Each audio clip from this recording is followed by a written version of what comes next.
ಸ್ನೇಹಿತರೆ ನಮಸ್ಕಾರ. ಈ ಕಾರ್ಯಕ್ರಮಗಳಿಗೆ ಇವೆಂಟ್ಗಳಿಗೆ ಸೆಲೆಬ್ರಿಟಿನ ಕರೆಸೋದು ದೊಡ್ಡ ವಿಚಾರ ಅಲ್ಲ. ಕರೆಸಿದ ಮೇಲೆ ಯಾವ ರೀತಿ ಅದನ್ನು ಹ್ಯಾಂಡಲ್ ಮಾಡಬೇಕು ಅನ್ನುವಂಥ ಮಿನಿಮಮ್ ಕಾಮನ್ ಸೆನ್ಸು ಆ ಇವೆಂಟ್ ಆರ್ಗನೈಸರ್ಸ್ಗಳಿಗೆ ಇರಬೇಕು. ಒಂದು. ಎರಡನೇದು, ಈ ಇವೆಂಟ್ಗೆ ಬರುವಂಥ ಸೆಲೆಬ್ರಿಟಿಗಳಿಗೂ ಕೂಡ ಅಲ್ಲಿ ಹೇಗಿರಬೇಕು ಅನ್ನೋಂತಹ ಒಂದು ಕನಿಷ್ಠ ಸೌಜನ್ಯವಾದರೂ ಕೂಡ ಇರಬೇಕು. ಇದೆರಡೂ ಕೂಡ ಇಲ್ಲ ಅಂತ ಹೇಳಿದ್ರೆ ಕೆಲವು ಸಲ ಆ ಕಾರ್ಯಕ್ರಮ ಗಬ್ಬೆದ್ದು ನಾರ್ತದೆ. ಅದರಲ್ಲೂ ಕೂಡ ಆ ಸೆಲೆಬ್ರಿಟಿಯನ್ನು ಹೇಗೆ ನಡೆದುಕೊಳ್ಬೇಕು, ಅಥವಾ ಒಬ್ಬ ಮಹಿಳಾ ಸೆಲೆಬ್ರಿಟಿಗಳು ಬಂದಂಥ ಸಂದರ್ಭದಲ್ಲಿ ಯಾವ ರೀತಿಯಾದಂಥ ಸಮಸ್ಯೆಗಳು ಆಗ್ತವೆ ಅನ್ನುವಂಥದ್ದು ಮೊದಲೇ ಅರಿವಿರಬೇಕು. ಅದನ್ನು ನಿಭಾಯಿಸೋದಕ್ಕೆ ಕಷ್ಟ ಆಗುತ್ತೆ ಅಂತ ಹೇಳಿದ್ರೆ ಆ ಇವೆಂಟ್ಗಳನ್ನು ಆರ್ಗನೈಸ್ ಮಾಡಲಿಕ್ಕೆ ಹೋಗಬಾರ್ದು. ಅದರಲ್ಲಿ ಸಾಕಷ್ಟು ಜನರಿಗೆ ಸಮಸ್ಯೆ ಆಗ್ತದೆ. ನೋಡಿ, ಸೆಲೆಬ್ರಿಟಿಗಳ ತಪ್ಪಿಲ್ಲ ಅಂತ ಹೇಳಿದ್ರು ಕೂಡ ಸೆಲೆಬ್ರಿಟಿಗಳು ಅಪವಾದವನ್ನು ಹೊರುವಂತಹ ಒಂದು ಪರಿಸ್ಥಿತಿ ನಿರ್ಮಾಣ ಆಗ್ತದೆ. ಜೊತೆಗೆ ವೇದಿಕೆ ಮೇಲೆ ಬರುವಂಥ ಅಭಿಮಾನಿಗಳಿಗೂ ಕೂಡ ಅಪಮಾನ ಆಗ್ತದೆ. ಹಾಗೆಯೇ ಈ ಕಾರ್ಯಕ್ರಮ ಪರ್ಟಿಕ್ಯುಲರ್ ನಾನು ಮಾತನಾಡ್ತಿರುವಂಥ ಈ ಕಾರ್ಯಕ್ರಮದಲ್ಲಿ ಇದೆಲ್ಲವೂ ಕೂಡ ಆಗಿದೆ. ಒಂದು, ಈ ಆಯೋಜಕರ ಎಡವಟ್ಟು. ಎರಡನೇದು, ಸೆಲೆಬ್ರಿಟಿಯೂ ಕೂಡ ಮಾಡಿದಂಥ ಒಂದು ತಪ್ಪು. ಅದ್ರ ಜೊತೆಗೆ ಅಭಿಮಾನಿಗಳ ಅತಿರೇಕದ ವರ್ತನೆ ಹಾಗೂ ಅಭಿಮಾನಿಗಳ ಮೇಲೆ ಈ ಆಯೋಜಕರಿಂದ ನಡೆದಂಥ ಹಲ್ಲೆ, ಇವೆಲ್ಲವೂ ಕೂಡ ಖಂಡನೀಯ. ಇದು ಯಾವುದನ್ನು ಕೂಡ ಒಪ್ಪೋದಕ್ಕೆ ಸಾಧ್ಯವೇ ಇಲ್ಲ ಅನ್ನೋದನ್ನು ಘಂಟಾಘೋಷವಾಗಿ ಹೇಳ್ತಾ, ಇಲ್ಲಿ ಪ್ರಮುಖವಾಗಿ ಕಾವ್ಯ ಶೈವ ಅವರ ಬಗ್ಗೆ ನಾನಿಲ್ಲಿ ಮಾತನಾಡ್ತಿರುವಂಥದ್ದು. ಕಾವ್ಯ ಶೈವ ಅವರಿಗೆ ಕಲಬುರಗಿಯಲ್ಲಿ ಅವಮಾನವನ್ನು ಮಾಡಿದ್ರ, ಕರೆಸಿ ಅವಮಾನವನ್ನು ಮಾಡಿದ್ರ ಅನ್ನೋಂಥದ್ದು, ಮೈಕನ್ನು ಕಿತ್ಕೊಂಡೋದಾಗಿರ್ಬೋದು, ವೇದಿಕೆ ಮೇಲೆ ನಿಲ್ಲಿಸ್ಕೊಂಡು ಅವರಿಗೆ ಒಂದು ರೀತಿಯಲ್ಲಿ ಹಿಂಸೆ ಆಗುವ ರೀತಿಯಲ್ಲಿ ಮಾಡಿದ್ದಾಗಿರ್ಬೋದು. ನಂತರ ಕಾವ್ಯ ಶೈವ ಅವರು ಅಲ್ಲಿಂದ ಹೊರಗಡೆ ಹೋಗಿದ್ದಾಗಿರ್ಬೋದು. ಹೋಗುವಂಥ ಸಂದರ್ಭದಲ್ಲಿ ಅಭಿಮಾನಿಗಳು ಕೊಟ್ಟಂತಹ ಫೋಟೋ ಫ್ರೇಮನ್ನು ಸ್ವೀಕರಿಸಲಿಲ್ಲ, ಬಿಸಾಕಿ ಹೋಗಿದ್ರು ಅನ್ನುವಂಥ ಆರೋಪ ಆಗಿರ್ಬೋದು. ಇದಕ್ಕೆ ಈಗ ಕಾವ್ಯ ಶೈವ ಕೊಟ್ಟಿರುವಂಥ ಸ್ಪಷ್ಟನೆ ಆಗಿರ್ಬೋದು. ಎಲ್ಲದೂ ಕೂಡ ತುಂಬ ಇಂಪಾರ್ಟೆಂಟು. ಎಲ್ಲವನ್ನು ಕೂಡ 1 by 1 ನೋಡ್ತಾ ಹೋಗೋಣ. ಅದಕ್ಕಿಂತ ಮುಂಚೆ ನೀವಿನ್ನೂ ಕೂಡ ನಮ್ಮ ಚಾನಲನ್ನು ಸಬ್ಸ್ಕ್ರೈಬ್ ಮಾಡಿಲ್ಲ ಅಂದರೆ ದಯವಿಟ್ಟು ಕೂಡಲೇ ಸಬ್ಸ್ಕ್ರೈಬ್ ಮಾಡಿ ಸ್ನೇಹಿತರೆ. ಕಾವ್ಯ ಶೈವ ಮತ್ತು ಗಿಲ್ಲಿಯವರು ಬಿಗ್ ಬಾಸ್ನಿಂದ ಅತಿ ಹೆಚ್ಚು ಪಾಪ್ಯುಲಾರಿಟಿಯನ್ನು ಗಿಟ್ಟಿಸ್ಕೊಂಡ್ರು. ಇನ್ಫ್ಯಾಕ್ಟ್ ಗಿಲ್ಲಿಯ ಜೊತೆಗೆ ಕಾವ್ಯ ತುಂಬ ಆತ್ಮೀಯವಾಗಿ ಸ್ನೇಹಿತೆಯಾಗಿ ಇದ್ದಿದ್ದಂಥ ಕಾರಣಕ್ಕೋಸ್ಕರ ಕಾವ್ಯ ಶೈವ ಇವತ್ತಿಗೆ ಬಿಗ್ ಬಾಸ್ನ ಒಂದು ಮುಗಿದ ಬಳಿಕನೂ ಕೂಡ, ಈಗ ಒಂದು 6 ತಿಂಗಳಾಯಿತು ಬಿಗ್ ಬಾಸ್ ಮುಗಿದು 6 ತಿಂಗಳಾಯ್ತಲ್ಲ, ಇದು ಆದ ಬಳಿಕನೂ ಕೂಡ ಸಾಕಷ್ಟು ಕಾರ್ಯಕ್ರಮಗಳಿಗೆ ಹೋಗ್ತಾ ಇದ್ದಾರೆ. ಕೆಲವು ಕಾರ್ಯಕ್ರಮಗಳಿಗೆ ಗಿಲ್ಲಿ ಹೋಗ್ಲಿಕ್ಕೆ ಸಾಧ್ಯವಾಗ್ತಿಲ್ಲ, ಕೆಲವು ಕಾರ್ಯಕ್ರಮಗಳಿಗೆ ಗಿಲ್ಲಿ ಮತ್ತು ಕಾವ್ಯ ಇಬ್ಬರು ಕೂಡ ಜೊತೆಯಾಗಿ ಹೋಗ್ತಾ ಇದ್ದಾರೆ. ಅದು ಆರಂಭದಿಂದನೂ ಕೂಡ ಹೋಗ್ತಾನೆ ಇದ್ದಾರೆ. ಇಬ್ಬರೂ ಕೂಡ ಇದ್ದಂಥ ಕಾರ್ಯಕ್ರಮಗಳಲ್ಲಿ ಈ ರೀತಿಯಾದಂಥ ಸಮಸ್ಯೆಗಳಾಗೋದಕ್ಕೆ ಗಿಲ್ಲಿ ಬಿಡೋದಿಲ್ಲ. ಬಟ್ ಅನ್ಫಾರ್ಚುನೇಟ್ಲಿ ಇದೊಂದು ಕಾರ್ಯಕ್ರಮಕ್ಕೆ ಏನಾಗಿದೆ, ಗಿಲ್ಲಿ ಹೋಗಿರಲಿಲ್ಲ, ಕಾವ್ಯ ಮಾತ್ರ ಹೋಗಿದ್ದರು. ಕಲಬುರಗಿಯಲ್ಲೇ ನಡೆದಂಥ ಕಾರ್ಯಕ್ರಮ ಇದೇ ಈಗ ಗೊಂದಲದ ಗೂಡಾಗಿರುವಂಥದ್ದು, ಸ್ವಲ್ಪ ವಿವಾದವನ್ನು ಕೂಡ ಸೃಷ್ಟಿಸಿರುವಂಥದ್ದು. ಇಲ್ಲಿ ಪ್ರಮುಖವಾಗಿ 2 ಆಯಾಮವನ್ನು ಕೂಡ ನಾವು ನೋಡಬೇಕಾಗ್ತದೆ. ಒಂದು ಸೆಲೆಬ್ರಿಟಿಗಳ ಆಯಾಮ, ಮತ್ತೊಂದು ಆಯೋಜಕರ ಆಯಾಮ. 2 ಆಯಾಮದಲ್ಲೂ ಕೂಡ ನಾವು ಈ ಪ್ರಕರಣವನ್ನು ನೋಡಬೇಕಾಗ್ತದೆ. ಸೆಲೆಬ್ರಿಟಿ ಸ್ಟೇಟಸ್ ಅಪಾರವಾದಂಥ ಅಭಿಮಾನ ಮತ್ತು ಪ್ರೀತಿಯನ್ನು ತಂದುಕೊಡುತ್ತೆ. ಆದರೆ ಅದೇ ಸಮಯದಲ್ಲಿ ಪಬ್ಲಿಕ್ ಫಂಕ್ಷನ್ನಲ್ಲಿ ತೀವ್ರ ಸವಾಲೊಡ್ಡುತ್ತೆ ಅನ್ನೋದನ್ನು ಕೂಡ ನಾವಿಲ್ಲಿ ಗಮನಿಸಬೇಕು. ಯಾಕಂತ ಹೇಳಿದ್ರೆ ಕೆಲವು ಸಲ ಅದೇ ಸಮಸ್ಯೆ ಆಗಿಬಿಡ್ತದೆ.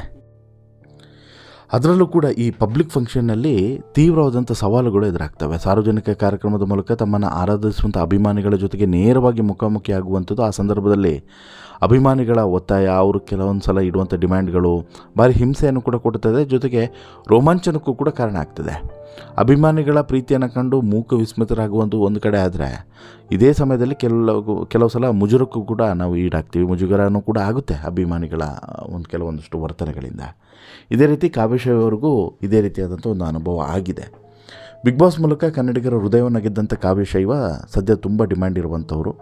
ಕಾರ್ಯಕ್ರಮಗಳು ಮುಗಿದು 6 ತಿಂಗಳಾಗ್ತಾ ಬಂದರು, ಬಿಗ್ ಬಾಸ್ ಕಾರ್ಯಕ್ರಮ ಮುಗಿದು 6 ತಿಂಗಳಾಗ್ತಾ ಬಂದ್ರೂ ಕೂಡ ಇನ್ನೂ ಕೂಡ ಕ್ರೇಜ್ ಕಡಿಮೆ ಆಗಿಲ್ಲ.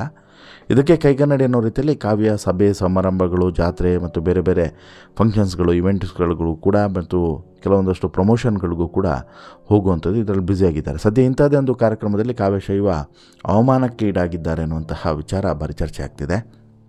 ಅಸಲಿಗೆ ಕಾವ್ಯ ಶೈವ ಕಲಬುರಗಿಯ ಪಂಡಿತ ರಂಗಮಂದಿರದಲ್ಲಿ ನಡೆದಂಥ ಕಾರ್ಯಕ್ರಮವೊಂದರಲ್ಲಿ ಭಾಗವಹಿಸಿದರು. ಆಗಲೇ ಹೇಳಿದಂತೆ ಕಾವ್ಯ ಕ್ರೇಜ್ ಇನ್ನೂ ಕೂಡ ಹಾಗೆ ಇದೆ. ಹೀಗಾಗಿ ಸಹಜವಾಗಿ ಕಾವ್ಯ ಮತ್ತು ಗಿಲ್ಲಿ ಅಭಿಮಾನಿಗಳು ದೊಡ್ಡ ಸಂಖ್ಯೆಯಲ್ಲಿ ಬಂದು ಕಾವ್ಯ ಅವರನ್ನು ಹತ್ತಿರದಿಂದ ನೋಡಬೇಕು ಅಂತ ಹೇಳಿ ಬಯಸಿದರು. ಅದೇ ಕಾರಣಕ್ಕೆ ದೊಡ್ಡ ಸಂಖ್ಯೆಯಲ್ಲಿ ಬಂದಿದ್ದರೂ ಕೂಡ ಎಲ್ಲವೂ ಕೂಡ ಸಾಂಗವಾಗಿಯೇ ನಡೀತಾ ಇತ್ತು. ತಮ್ಮ ಅಭಿಮಾನಿಗಳನ್ನು ಉದ್ದೇಶಿಸಿ ಕಾವ್ಯ ಕೂಡ ಮಾತನಾಡೋದಕ್ಕೆ ಮುಂದಾದರು. ಅಭಿಮಾನಿಗಳ ವರ್ತನೆ ಅಲ್ಲಿಯೇ ಶುರುವಾಗೋದು ನೋಡಿ.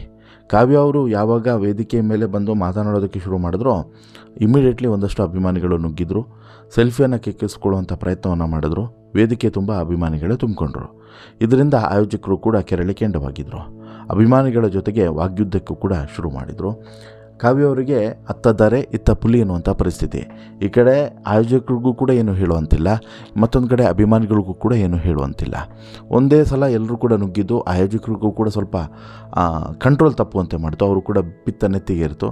ಇಮಿಡಿಯೇಟ್ಲಿ ಅವರು ಒಂದು ರೀತಿಯಲ್ಲಿ ಹಲ್ಲೆ ಮಾಡೋದಕ್ಕೆ ಮುಂದಾಗೋ ರೀತಿಯಲ್ಲೂ ಕೂಡ ಮುಂದಾಗ್ತಾರೆ. ಇನ್ಫ್ಯಾಕ್ಟು ಒಬ್ಬರಿಗೆ ಹಲ್ಲೆಯನ್ನು ಕೂಡ ಮಾಡ್ತಾರೆ, ಕಪಾಳ ಮೋಕ್ಷನೂ ಕೂಡ ಆಗುತ್ತೆ.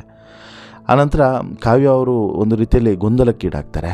ಏನು ಮಾಡಬೇಕು ಅಂತೇಳಿ ಕಾವ್ಯ ಗೊತ್ತಾಗೋದಿಲ್ಲ. ಇದೇ ಸಮಯದಲ್ಲಿ ಬಂದಂಥ ವ್ಯಕ್ತಿಯೊಬ್ಬರು ಕಾವ್ಯ ಶೈವ ಕೈಯಿಂದ ಮೈಕನ್ನು ಕೂಡ ಕಿತ್ಕೊಂಡಿದ್ದಾರೆ. ಇದರಿಂದ ಕಾವ್ಯ ಮತ್ತಷ್ಟು ಆಘಾತಕ್ಕೀಡಾದಂತೆ ಕಂಡುಬರುತ್ತೆ. ಕಾರ್ಯಕ್ರಮದಿಂದ ಕಾವ್ಯ ಕೂಡಲೇ ಹೊರಬಂದರು ಅನ್ನೋಂಥ ಸುದ್ದಿ ಇದೆ. ಇನ್ನು ಅಭಿಮಾನಿಗಳಿಗೆ ಕಾವ್ಯ ತಲೆ ತಗ್ಗಿಸಿ ಕ್ಷಮೆಯನ್ನು ಕೂಡ ಕೇಳಿದ್ದಾರೆ ಅನ್ನುವಂಥದ್ದು ಕೂಡ ಗೊತ್ತಾಗುತ್ತೆ. ಜೊತೆಗೆ ಈ ವಿಡಿಯೋ ಇದೆಯಲ್ಲ ಸಿಕ್ಕಾಪಟ್ಟೆ ವೈರಲ್ ಆಗಿದೆ. ಜೊತೆಗೆ ಇದರಲ್ಲಿ ಎರಡೆರಡು ಥರ ಒಂದು ನಾವು ಗಮನಿಸಬೇಕು. ಒಂದೇನು ಅಂತ ಹೇಳಿದ್ರೆ, ಇಲ್ಲಿ ನೋಡಿ, ಕಾವ್ಯ ಅವರು ಸುಮ್ಮನೆ ನಿಂತಿದ್ದಾರೆ, ಮಾತನಾಡುವಂಥ ಪ್ರಯತ್ನವನ್ನು ಮಾಡ್ತಾರೆ, ಮಾತನಾಡೋಕ್ಕಾಗ್ತಿಲ್ಲ. ಆ ಸಂದರ್ಭದಲ್ಲಿ ಬರ್ತಾರೆ, ಮೈಕನ್ನು ಕಿತ್ಕೊಳ್ತಾರೆ. ಬೇರೆ ಬೇರೆ ಅಭಿಮಾನಿಗಳು ವೇದಿಕೆ ಮೇಲೆ ಹತ್ತುತ್ತಾರೆ, ಆಯೋಜಕರು ಗೊಂದಲಕ್ಕೀಡಾಗ್ತಾರೆ.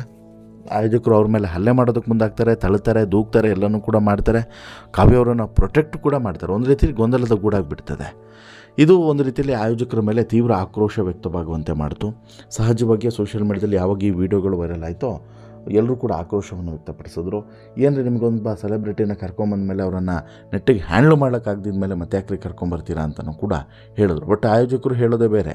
ಇಲ್ಲ, ಇದು ಹೈದರಾಬಾದ್ ಕರ್ನಾಟಕ ಯುವ ಕಲಾವಿದರ ಸಾಂಸ್ಕೃತಿಕ ಸಂಘದ ಅಧ್ಯಕ್ಷ ಗುರುಬಂಡಿ ಅನ್ನುವಂಥವ್ರು ಹೇಳುವಂಥದ್ದು, ನಮ್ಮಿಂದ ಕಾವ್ಯ ಅವರಿಗೆ ಯಾವುದೇ ರೀತಿಯಾದಂಥ ಅವಮಾನ ಆಗಲಿಲ್ಲ. 2 ಗಂಟೆಯ ಕಾರ್ಯಕ್ರಮಕ್ಕಾಗಿ ನಾವು ಕಾವ್ಯ ಅವರನ್ನು ಕರೆದಿದ್ವಿ, ಆದರೆ ಅವರು ಕೇವಲ 5 ನಿಮಿಷಕ್ಕೆ ಕಾರ್ಯಕ್ರಮವನ್ನು ಬಿಟ್ಟು ಹೋಗೋದಕ್ಕೆ ಮುಂದಾದರು. ಜೊತೆಗೆ ಅಭಿಮಾನಿಗಳು ಕೊಟ್ಟಂಥ ಫೋಟೋಗಳನ್ನು ಕೂಡ ಅವರಲ್ಲೇ ಬಿಸಾಡಿ ಹೋಗಿದ್ದಾರೆ. ಅವರಿಗೆ ನೀಡಬೇಕಾಗಿದ್ದಂಥ ಸಂಪೂರ್ಣ ಹಣವನ್ನು ಕೊಟ್ಟಿದ್ದೀವಿ. ಕಾರ್ಯಕ್ರಮ ಆಯೋಜಕರ ಕಡೆಯಿಂದ ಯಾವುದೂ ಕೂಡ ತಪ್ಪಾಗಿಲ್ಲ ಅಂತೇಳ್ಬಿಟ್ಟು ಹೇಳಿದ್ದಾರೆ. ಬಟ್ ಇಲ್ಲಿ ವೀಡಿಯೋಸ್ಗಳು, ಫೋಟೋಸ್ಗಳು ಇದು ಸಂಪೂರ್ಣವಾಗಿ ಸಾಕ್ಷ್ಯ ಸಮೇತ ಸಿಗ್ತಿದೆಯಲ್ಲ, ಇದಕ್ಕೇನು ಹೇಳ್ತಾರೆ ಅದು ನೋಡಬೇಕು. ಬಟ್ ಕಾವ್ಯ ಅವರು ಒಂದು ಸ್ಪಷ್ಟನೆಯನ್ನು ಕೊಟ್ಟು ಕ್ಲಾರಿಟಿಯನ್ನು ಕೊಡುವಂಥ ಪ್ರಯತ್ನವನ್ನು ಮಾಡಿದ್ದಾರೆ. ಈ ಇತ್ತೀಚೆಗೆ ನಡೆದಂಥ ಒಂದು ಇವೆಂಟ್ನಲ್ಲಿ ನಡೆದಂಥ ಗೊಂದಲಗಳು ಎಲ್ಲದೂ ಕೂಡ ಅಲ್ಲಿಗೆ ಮುಗಿಸ್ಬಿಡಿ, ಅದನ್ನು ಪುನಃ ಟ್ರ್ಯಾಕ್ ಮಾಡೋದು ಬೇಡ ಅಂತಲೂ ಕೂಡ ಹೇಳಿದ್ದಾರೆ. ಬಟ್ ಇಲ್ಲಿ ಕಾವ್ಯ ಅಂತಲ್ಲ, ವಿಚಾರ ಕಾವ್ಯ ಅಂತಲ್ಲ, ಯಾವುದೇ ಸೆಲೆಬ್ರಿಟಿ ಆಗಿರ್ಬೋದು ಅಥವಾ ಯಾರೇ ಆಗಿರ್ಬೋದು, ಒಂದು ಕಾರ್ಯಕ್ರಮಕ್ಕೆ ಕರೆದಂಥ ನಂತರ ಅವರನ್ನು ಆ ಗೌರವವನ್ನು ಉಳಿಸ್ಕೊಳ್ಳೋ ರೀತಿಯಲ್ಲಿ ನಡೆಸ್ಕೊಳ್ಬೇಕು. ಒಂದು. ಎರಡನೇದು, ಆ ರೀತಿ ನಡೆಸ್ಕೊಳ್ಳೋದಕ್ಕೆ ನಮ್ಮ ಕೈಯಲ್ಲಿ ಆಗೋದಿಲ್ಲ ಅಂತ ಹೇಳಿದ್ರೆ ಅವರನ್ನು ಕರೀಲಿಕ್ಕೂ ಕೂಡ ಹೋಗಬಾರ್ದು. ಒಂದು.